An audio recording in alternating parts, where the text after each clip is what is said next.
अधिक स्नेही माछरी दूजा अलप स्नेह, जब ही जलते बिछुरै तब ही त्यागे देह।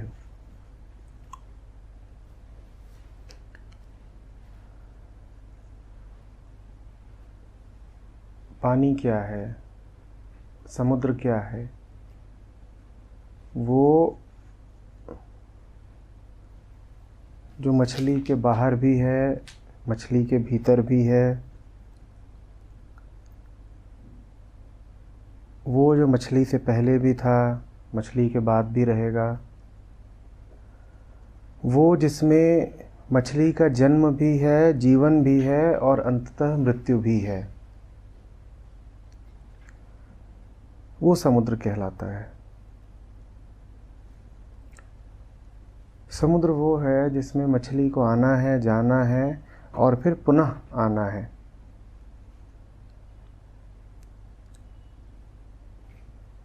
समुद्र मछली का होना है। मछली से अलग वो कुछ है ही नहीं।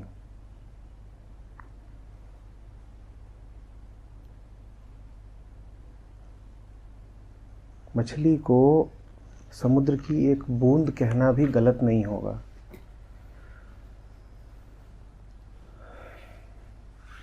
और कभी कबीर कहते हैं कि बूंद समानी समुद्र में, और कभी कहते हैं समुद्र समाना बूंद में। दोनों अभिन्न हैं, उनमें कहीं पर कोई रेखा खींची जा नहीं सकती।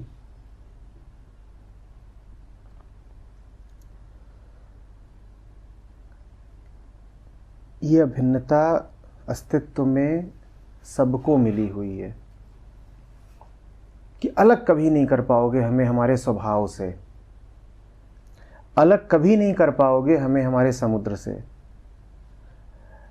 आप पेड़ को उसके स्वभाव से च्युत नहीं कर सकते, आप मछली को उसके सागर से जुदा नहीं कर सकते।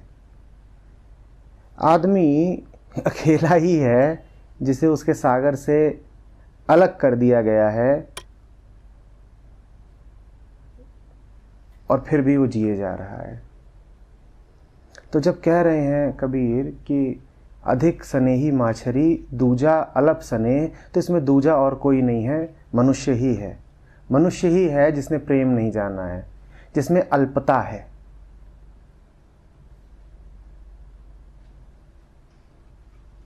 जो अपने स्वभाव से विलग होकर भी जी जाता है, मर ही नहीं जाता। मछली एक क्षण नहीं जिएगी। मछली को समुद्र से अलग कर दो, एक क्षण नहीं जिएगी। और हमारे भीतर का समुद्र, हमारे भीतर का रस कब का सूख चुका है, हम जिए जाते हैं। मर कब के चुके हैं, लाशें चली जाती हैं, चली जाती हैं। मृत्यु कब की हो गई, पर चले जा रहे हैं।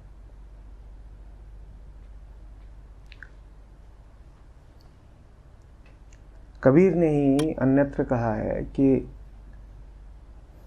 बिरह भुअंगम तन बसे, मंत्र न लागे कोय, राम वियोगी न जिए और जिए तो बौरा होए।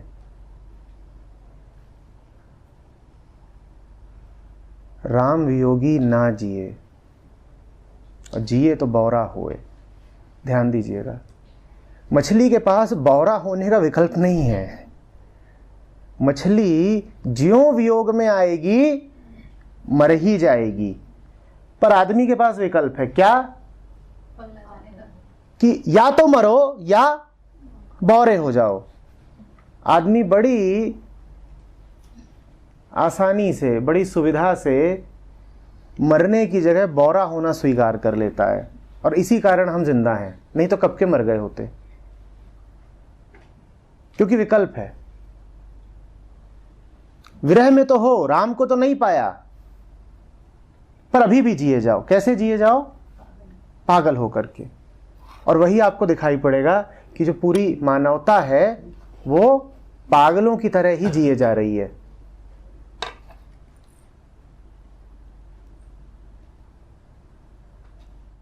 प्रकृति में कोई और इस विकल्प को स्वीकारता नहीं है, मनुष्य क्यों स्वीकारता नहीं है? प्रकृति में दूसरे भी हैं जिन्हें विवश किया जा सकता है ये विकल्प स्वीकारने के लिए मनुष्य के द्वारा। उदाहरण के लिए पालतू जानवर। पर सर मैंने तो कभी देखा है किसी पालतू जानवर। हमारे इधर मतलब कुत्ते उतने पालते थे, वो बिहेव करते थे, वो कितना रोते हैं तुम देखते हो, पर वो मर जाते हैं ना भाई। तो वो मतलब ऐसे जब उनको छोड़ देते हैं, जब कोई नहीं होता है तो अपना नॉर्मल रहते हैं अपने। वो जो होता है, जो पर्टिकुलर आदमी आ जाता है, कोई मालिक टाइप जो होता है, उनके सामने उनका थोड़ा बिहेवियर, थोड़ा सा इन्फ्लुएंस मतलब चेंज हो जाता है। वैसे तो कोई परिवर्तन नहीं होता उनके बिहेवियर में। थोड़ा सा और देखोगे, ध्यान दोगे, पढ़ोगे कि उन पशुओं का क्या होता है जिन्हें उनके प्राकृतिक सदन से निकाल करके कहीं और ज़बरदस्ती डाल दिया जाता है, तो समझ में आएगा। एक बहुत जू ही नहीं, आपके घरों में भी एक बहुत बड़ा वर्ग है, एक दृष्टि है जो साफ साफ कहती है कि जानवरों के साथ ये बड़ा अन्याय है अगर तुम उन्हें पालतू बनाते हो। क्योंकि तुम कितना भी पालतू बना लो, तुम उन्हें वो दशाएं नहीं दे पाओगे जो उनकी प्राकृतिक दशाएं हैं। तो पालतू बनाना जानवर के प्रति अपराध है ही। खैर, यहाँ पर बात मात्र इसकी नहीं हो रही है कि आपके आसपास का भौतिक माहौल बदल दिया गया, कि पहले आप जंगल में थे और अब आपको कंक्रीट में डाल दिया गया। जब कबीर बात कर रहे हैं समुद्र की, तो बात भौतिकता से आगे की है। समुद्र वो है जो आपका सत्व ही है, जो एसेंस है आपकी। उससे हट करके, जैसा भी हम कह रहे थे, जीना मात्र पागलपन का जीना होगा। और यही हुआ है आदमी के साथ। पागल कौन? वो जिसने राम को भुला दिया है। इसके अलावा और कोई परिभाषा ही नहीं है विक्षिप्तता की। जो राम वियोगी है वही पागल है। ये भी तो हमारा ही डेफिनेशन या नजरिया है ना कि एक जो वर्ल्डली हो गया है, खो सा गया है, वो हमारी डेफिनेशन है कि वो भी जीवित है। अगर कोई थर्ड एंटिटी हो, ना कुत्ता ना इंसान, कोई थर्ड एंटिटी हो, वो तो ये देखेगी ना कि मर गया है। बेहतर यही होगा कि उसको मरा हुआ ही माना जाए। पर अगर उसे तुम जीवित कहोगे तो फिर स्वस्थ कहने की अपेक्षा बौरा कहना ज्यादा उचित होगा।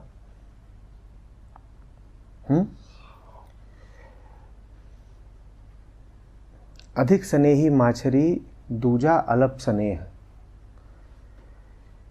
ये स्थिति आती ही क्यों है? इसकी ये स्थिति आती ही सिर्फ इसलिए है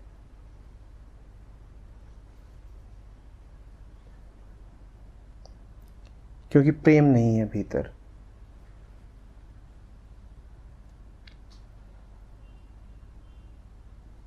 प्रेम का अर्थ होता है मिलने की, एक होने की गहरी अभीप्सा।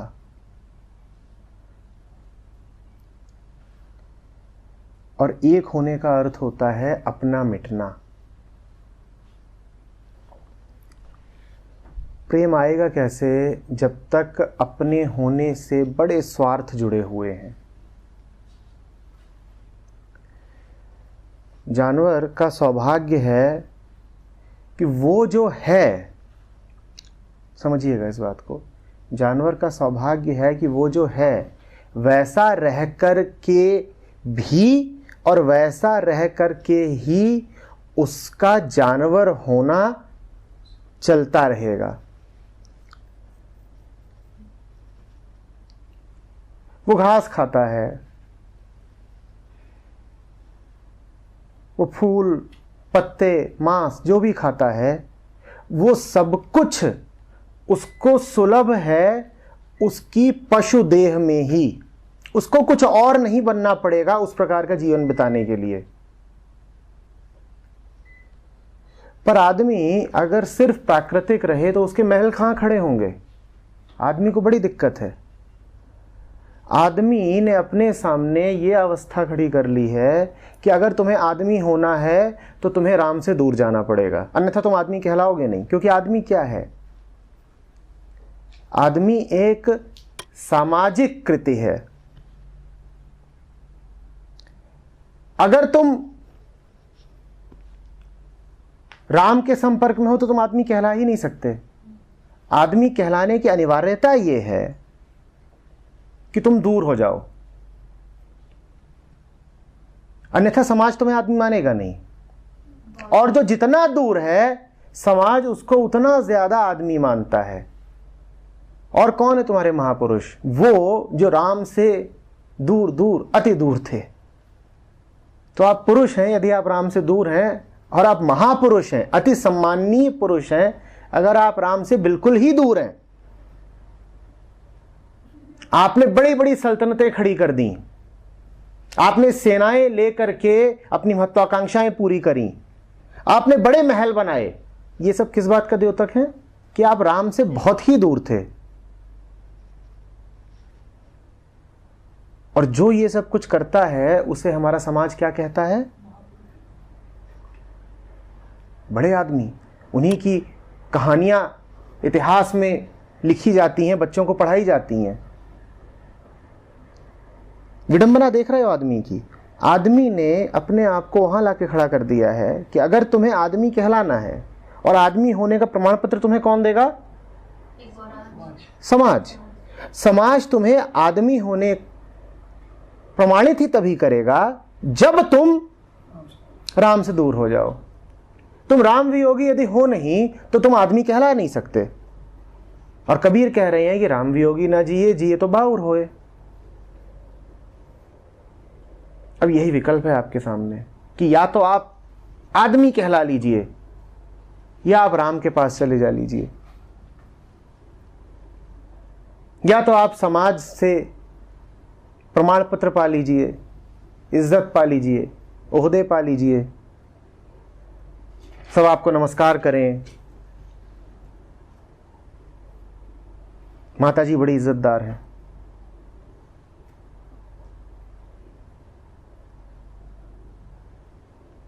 या आप राम को पा लीजिए।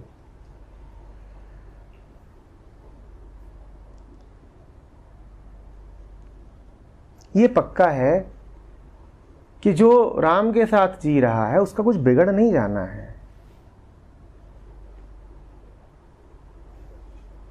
कुछ बिगड़ नहीं जाना है,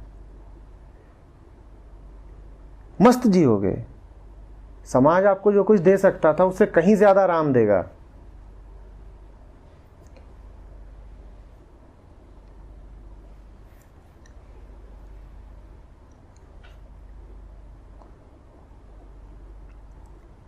आपको ये तो दिखाई देता है कि आपने पालतू जानवर को आप 2 रोटी डाल देते हो, और जो अरबों पेड़ और पौधे और पशु प्रकृति में पल ही रहे हैं उन्हें आप रोटी डालने जाते हो, और आपके घरों में पलते जानवर से वो ज्यादा स्वस्थ हैं।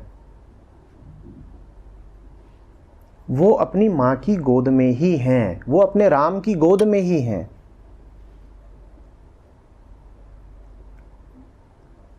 राम उनका ख्याल रख लेता है, आपका भी ख्याल रखा जाएगा। तो ये डरिए मत कि समाज अगर बहिष्कृत कर देगा तो हमारा क्या होगा। जिसका कोई नहीं उसका तो खुदा है यारों। मैं कह रहा हूं जिसका कोई नहीं सिर्फ उसका खुदा है यारों। जब तक आपके बहुत रिश्ते नाते हैं आपने खुद ही तैयार रखा है कि खुदा आपको चाहिए नहीं।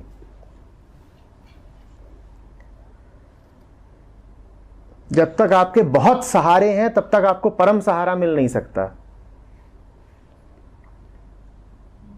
खास तौर पे जब तक आपको अपने अहंकार का बड़ा सहारा है कि मैं कर लूंगा, तब तक तो वो आखिरी सहारा कभी उपलब्ध होगा नहीं। भाई तुम कर लो, अभी तुम अगर जो भूखा है बेगर जो भूखा है,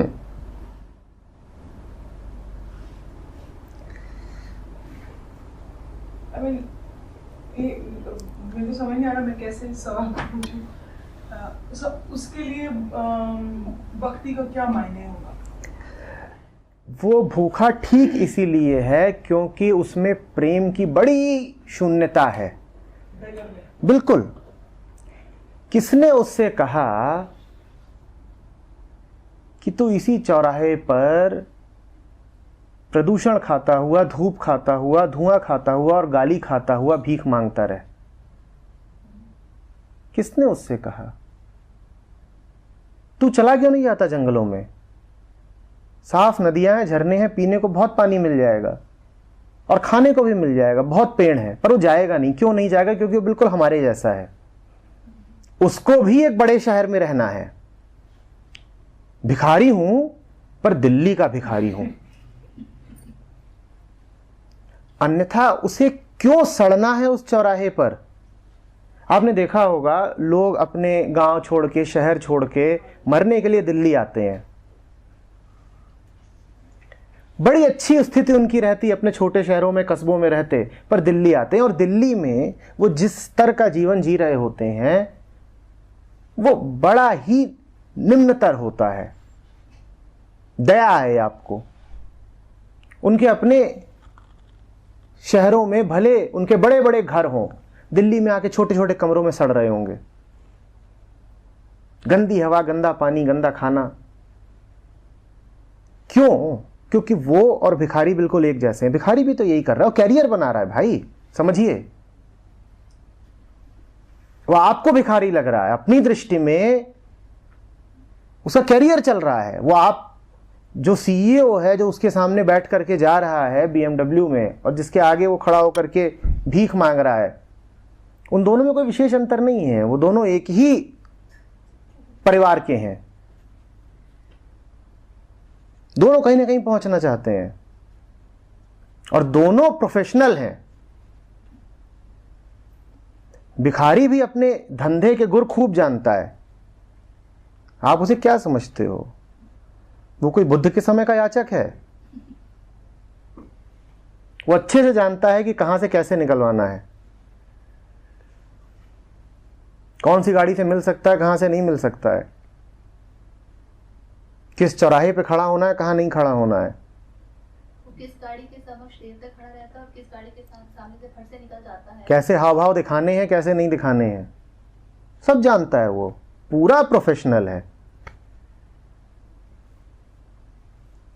तो भिखारी भिखारी क्यों है? समझिए, भिखारी भिखारी है ही इसीलिए क्योंकि राम से दूर है और समाज के पास है। सबसे मांगेगा, उससे नहीं मांगेगा। सबसे मांग लेगा, उससे नहीं मांगेगा।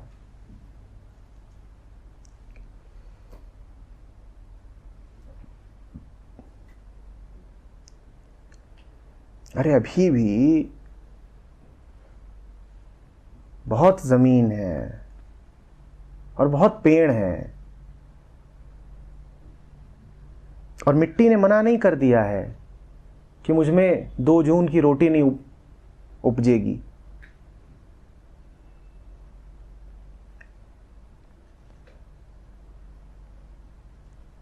पर आपको एक लत लग गई है और मैं कह रहा हूं भीख एक सामाजिक लत है।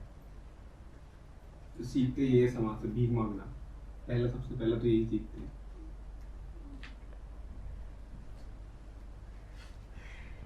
जैसे वो गाड़ी चुन रहा है दिमाग लगा के, वो सीईओ कैबिन चुनेगा दिमाग लगा के। सही कैबिन में जाके क्या बात करेंगे? ये सीईओ से मांग रहा है कि दे दो भीख। सीईओ थोड़ी देर में ऑफिस पहुंचेगा और वो शेयर होल्डर्स बोर्ड मीटिंग में वहां भीख मांगेगा। दोनों अलग अलग थोड़े ही हैं, समझिए। दोनों एक ही कुनबे के हैं, दोनों प्रोफेशनल्स हैं। और प्रोफेशनल होने का मतलब ही यही है कि बाकी समाज से भीख मांगो।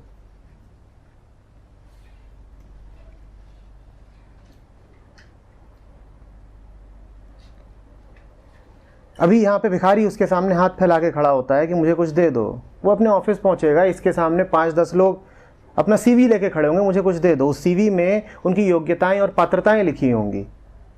भिखारी भी जब उसके सामने खड़ा है तो भिखारी भी अपनी योग्यता और पात्रता ही दिखा रहा है। भिखारी की पात्रता क्या है? मैं गरीब हूं। शक्ल ऐसी है, शक्ल ऐसी है, टांग टूटा है, हाथ टूटा है, बच्चा है, बहुत योग्यता है।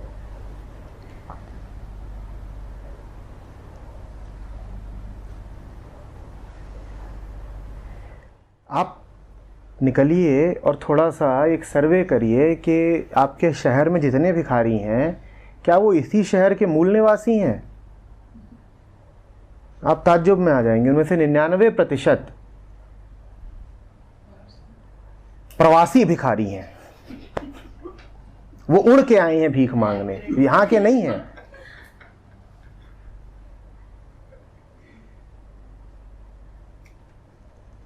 जो जिस मिट्टी का है उस मिट्टी पे रहकर कभी विवश नहीं हो सकता भीख मांगने के लिए। आपकी महत्वाकांक्षाएं ही आपको भिखारी बनाती हैं।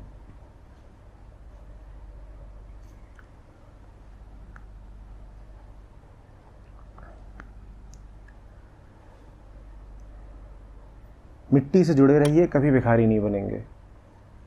मिट्टी को छोड़ेंगे, ऊंची उड़ाने भरेंगे तो भिखारी होना पक्का है।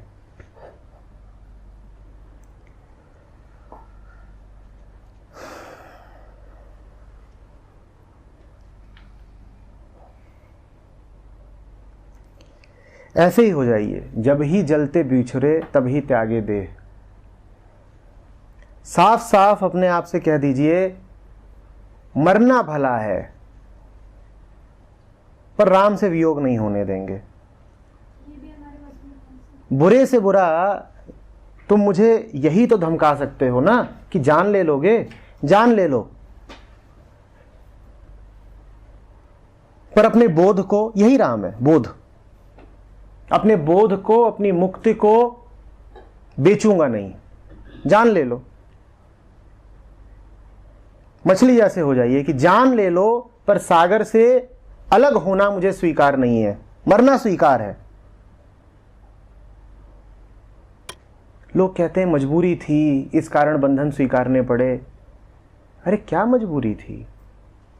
स्वीकारें क्यों बंधन? मरना भला था, मर ही क्यों नहीं गए? क्यों नहीं मर गए? मर जाते।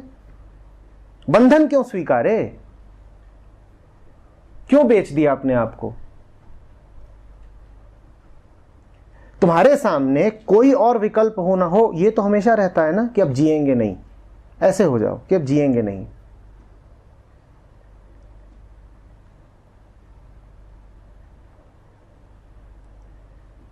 कुछ ऐसा है जिसके सिर्फ साथ जिया जा सकता है। जिस क्षण वो दिखाई दे कि अलग हो रहा है, हम जिएंगे नहीं। और जो ये निर्णय कर लेता है वो वहां पहुंच जाता है जहां उसे पता चलता है कि वो अलग उससे हो नहीं सकता। लेकिन ध्यान दीजिएगा, वहां आप पहुंचोगे ही तभी जब पहले आप ये स्पष्ट संकल्प कर लो कि जब ऐसा दिखाई दिया कि वो अलग हो रहा है, मैं मरना चुनूंगा, जीना नहीं। जिस दिन आपने ये संकल्प कर लिया उस दिन उससे विलग होने के सारे रास्ते अपने आप बंद हो जाएंगे। फिर आप अलग नहीं हो सकते। फिर कोई आएगा आपको बड़ा कोशिश करेगा बंधक बनाने की, आप मुस्कुराते रहोगे। आप कहोगे आखिरी दांव तो मेरे पास ही है, मैं जीऊंगा ही नहीं, तू डाल ले मुझे बंधन में, मैं जीऊंगा ही नहीं। एक अंग्रेज इतिहासकार ने राजपूतों के बारे में लिखा है। वो देखता था, मुगलों के समय की बात थी, एक के बाद एक वो लड़ाइयाँ लड़ते थे, अधिकांशतः उनकी हार ही होती थी। फिर उसने ये भी देखा कि उनकी सल्तनतें छिन गईं, तो उन्होंने छोटे छोटे तरीकों से केंद्रित होकर के, इकट्ठा होकर के लड़ना फिर भी जारी रखा। तो उसने लिखा है कि राजपूतों को लड़ना भले ही नहीं आता था पर मरना आता था।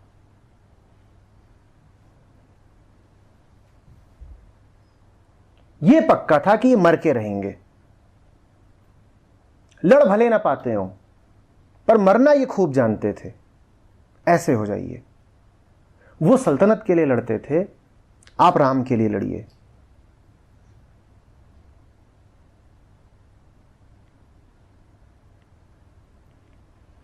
और एक बार आपने ये तय कर लिया कि शरीर छोड़ना स्वीकार है, राम छोड़ना स्वीकार नहीं है, फिर देखिएगा आप कैसे जीते हैं। ये एक बार तय तो करिए, क्योंकि आपका आखिरी बंधन शरीर ही है। इसी के कारण आप पढ़ते हैं। शरीर का अर्थ समझते हैं? शरीर का अर्थ है संसार, पूरा संसार। जिसकी अभी शरीर से आसक्ति है उसकी पूरे संसार से आसक्ति रहेगी।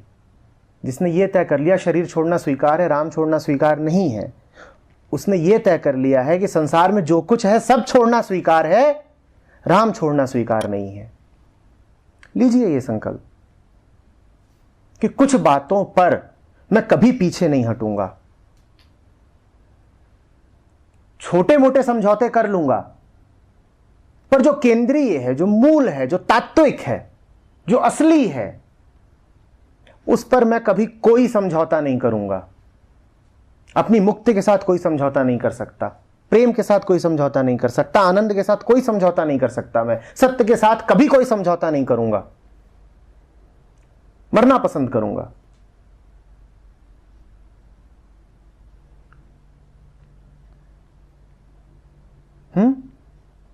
जब ही जलते बिछुरे तब ही त्यागे देह। ऐसे हो जाइए।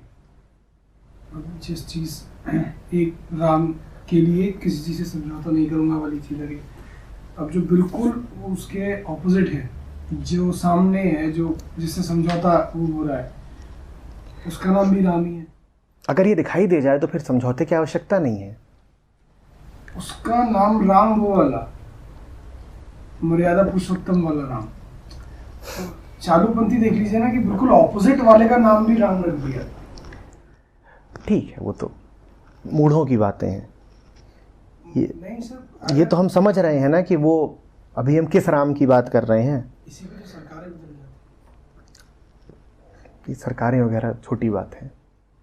सर एक और बात ये कि प्रेम बांटने से बढ़ता है, तो जब अगर उसको हम जान ही जाएंगे तो फिर किसी को छोड़ने या किसी से समझौता करने की बात ही कहाँ रह जाएगी। तब तो हर जगह वही होगा बेटा। और अगर जो मन प्रेम बांटने को उत्सुक है वो मन ऐसी स्थितियों में आ रहा है कि उसका बांटना रुकने लगे, तो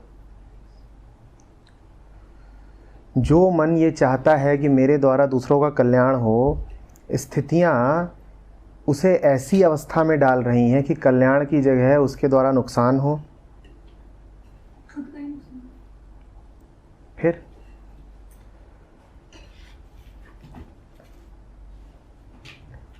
पेट की आग तुम्हारे सामने दो ही विकल्प छोड़ रही है कि या तो पेट की आग बुझा लो या प्रेम बांट लो। या तो पेट की आग बुझा लो या प्रेम बांट लो। तो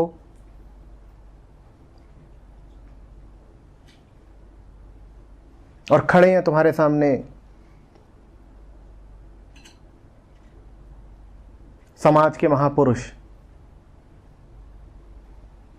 कि या तो प्रेम बांट लो या हमारे शहरों में रह लो। तो और ये स्थिति आएगी।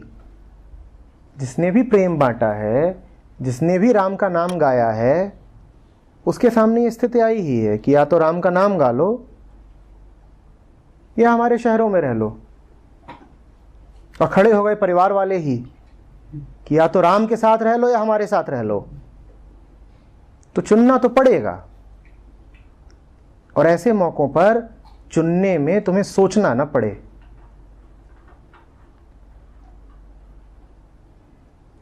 जब वो घड़ी आए तो सोचना बिल्कुल ना पड़े कि राम के साथ रहना है या अम्मा के साथ रहना है।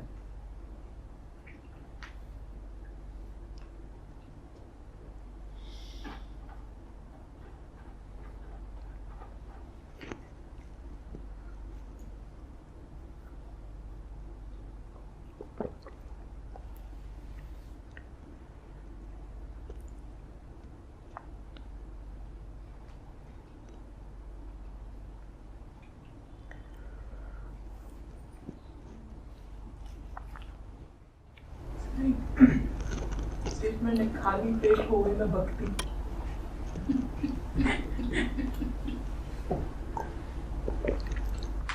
तो ठीक है, ऐसे खाली पेट को हम रखेंगे ही नहीं। जिस खाली पेट के साथ भक्ति नहीं हो सकती, जो पेट इतना परेशान करता है कि मुझे भक्ति में नहीं उतरने देता, मुझे वो पेट चाहिए ही नहीं। ठीक, जाना तो एक दिन है ही, और अनंत अनंत इस ब्रह्मांड की आयु है, उसके सामने आप 80 साल जिए या 40 ही जिए, क्या फर्क पड़ता है? जहां पर अरबों अरबों साल के पैमानों की बात हो रही है, वहां पे आप 40 जिए कि 80 जिए, क्या फर्क पड़ता है? एक दिन तो जाना ही है, आज ही चले जाते हैं। जाने का विकल्प हमेशा खुला रखिए, जिस भी दिन लगे।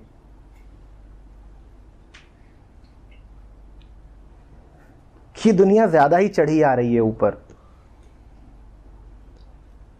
जब तक जिएंगे। आत्महत्या नहीं होगी, कायरता नहीं हो जाएगी। कैसी आत्महत्या? आत्म की तुम हत्या कर सकती हो। शरीर करते हो, शरीर को मार। तो सर ये भी तो परिस्थितियों से भागना ही हो जाएगा ना, कायरता ही हो जाएगी। किसने कह दिया?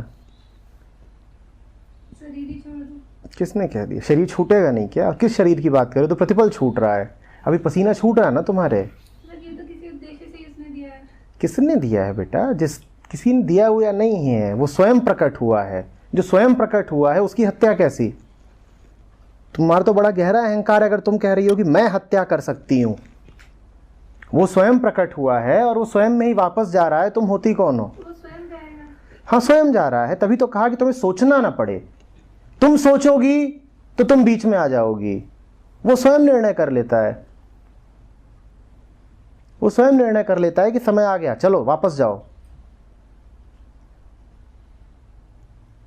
मैंने कहा था ना, सोचना ना पड़े, अपने आप समझ जाओगी कि समय आ गया है, चलो। ये सब बहुत लीचड़ और कमजोर लोगों की पढ़ाई बातें हैं कि शरीर उसी ने दिया है, शरीर को संभालो और संवारो और सजा के रखो। ये सब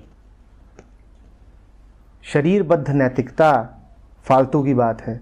इसका ही नतीजा है कि शरीर ही शरीर डोलते नजर आते हैं, चिकने चुपड़े गोरे गोरे शरीर। और इन्हीं शरीरों के लिए कह गए हैं कबीर कि मीन सदा जल में रहे, धोए बास न जाए। खूब गोरी गोरी शक्लें होंगी, चिकने चिकने गाल होंगे। है शरीर, रख लो शरीर, क्या करना शरीर का? उस क्या करोगे उस शरीर का? शरीर मंदिर है, जिस राम का वो मंदिर है, जब उसमें वो राम ही नहीं, उस राम से ही तुम्हें अलग किया जा रहा है, तो मंदिर रख के क्या करोगी? क्या आत्महत्या है? अरे राम नहीं तो शरीर किस काम का? आत्महत्या तो पहले भी बढ़ी है, वो कब की हो गई? अब तो बस दिखाने वाली करनी है।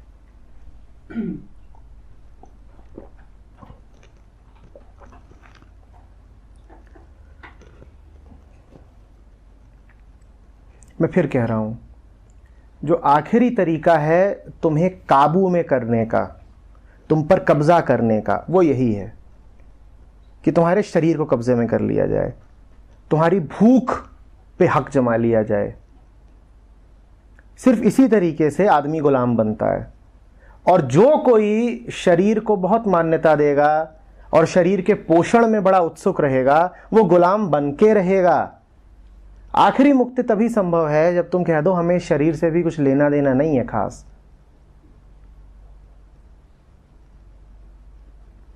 आखिरी मुक्ति तभी है, इन सब बातों में मत पड़ जाना। परंतु जो मन राम से दूर है वो तो बीच में आ ही जाएगा, तो वो तो सोचना रहेगा। कहानी है ना सिकंदर की, जब लौटने लगा हिंदुस्तान से तो लोगों से पूछता है कि वापस क्या लेकर के जाऊं? तो लोगों ने कहा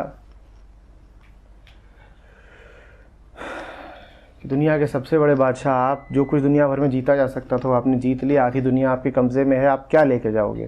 तभी किसी ने कहा हिंदुस्तान में एक खास चीज़ पाई जाती है, दुनिया में कहीं और नहीं होती, वो आप लेकर के जाओ। उसने पूछा क्या?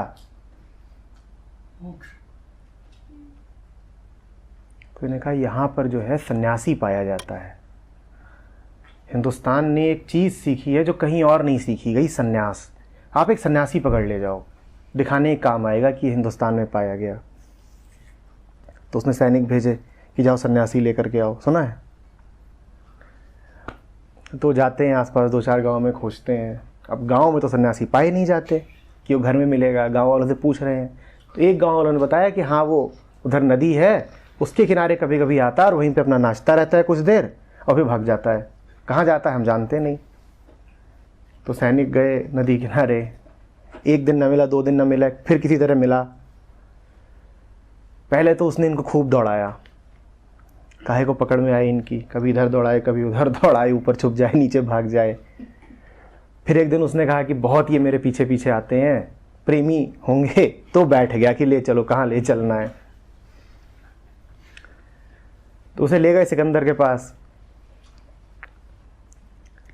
सिकंदर बोलता है ठीक, बढ़िया, इसे कपड़े पहनाओ पहले तो कुछ, और उसके बाद हम इसको लेके जाएंगे। सन्यासी बोलता है कि वो दिन कब के बीत गए जब हम दूसरों के कहने पे कहीं आते जाते थे। तुम जो चाह रहे हो वो हो नहीं पाएगा। सिकंदर ने उससे कहा क्या है फिर, तुम अपने हिसाब से ही चलते हो? बोलता हूँ अपने हिसाब से भी नहीं चलते। वो दिन तो कब के बीत ही गए जब हम दूसरों के कहने पे चलते थे, वो भी बीत गए जब वो दिन भी बीत गए जब हम अपने कहने पे चलते थे।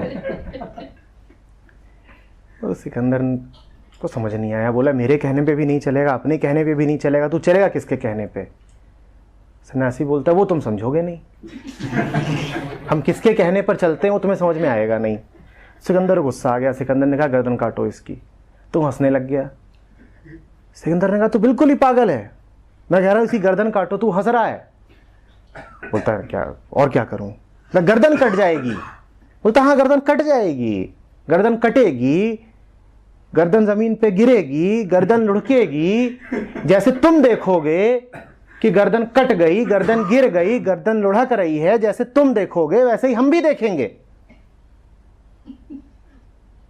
क्या विशेष बात हो गई? काट लो, गर्दन ही तो है। पेड़ों से इतने फल गिरते हैं, हमारी काया से हमारी गर्दन गिर जाएगी, कौन सी बड़ी बात हो जानी है? जब ये भाव होता है ना शरीर के प्रति, तब कोई नहीं है जो आपको गुलाम बना सके। सिकंदर उसको नहीं ले जा पाया, क्योंकि आपको गुलाम सिर्फ तभी बनाया जा सकता है जब शरीर से आपका बड़ा मोह हो। जिसने शरीर से मोह छोड़ दिया उसे कैसे पकड़ोगे? हम पैसे से मोह छोड़ देते हैं, इज्जत से छोड़ देते हैं, दुनियादारी से छोड़ देते हैं, लेकिन शरीर से रहा आता है, फिर भी आखिरी डोर बची रहती है। सन्यासी वो जिसने वो भी छोड़ दी। गर्दन कटेगी, गर्दन गिरेगी, गर्दन लुढ़केगी, जैसे तुम देखोगे वैसे ही हम भी देखेंगे, कौन सी बड़ी बात हो गई, मार लो।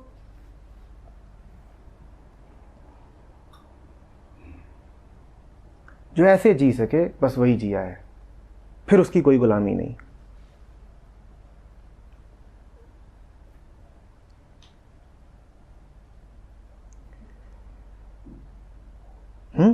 कबीर का ही है कि जब लग मरने से डरे तब तक भक्ति नाही।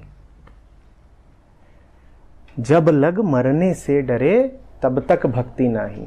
जो अभी मरने से डरता हो भक्ति नहीं कर सकता, जो अभी मरने से डरता हो प्रेम नहीं कर सकता।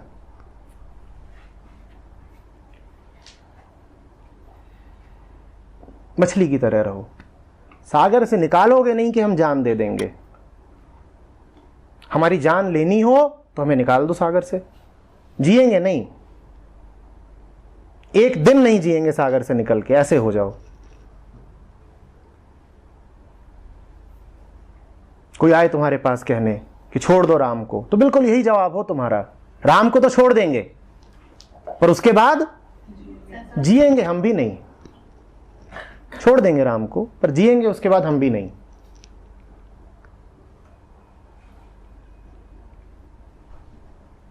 क्योंकि बाउर होके जीना हमें स्वीकार नहीं है।